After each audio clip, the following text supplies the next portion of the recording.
واقعہ خیبر کا قلعہ فتح کرنا، حضرت علی کی بہادری کی اعلیٰ مثال۔ غزوہ خیبر کے موقع پر یہودیوں کا ایک قلعہ تھا جسے مسلمان کئی دنوں سے فتح نہیں کر پا رہے تھے۔ نبی کریم نے فرمایا، اگلے دن صبح کو رسول اللہ نے حضرت علی کو بلایا، حالانکہ اس وقت اب کی آنکھوں میں تکلیف تھی۔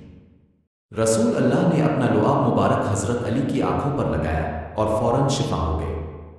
پھر اپنے جھنڈا حضرت علی کو دیا۔ حضرت علی قلعہ خیبر کے دروازے پر پہنچے۔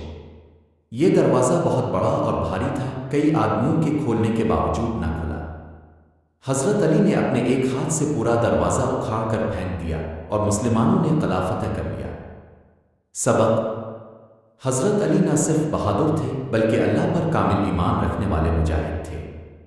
آپ کی جسمانی طاقت، دلیری اور اللہ پر توکل کی یہ مثال دنیا میں منفرد ہے۔ یہی وجہ ہے کہ آپ کو اسد اللہ، اللہ کا شیر کہا جاتا ہے۔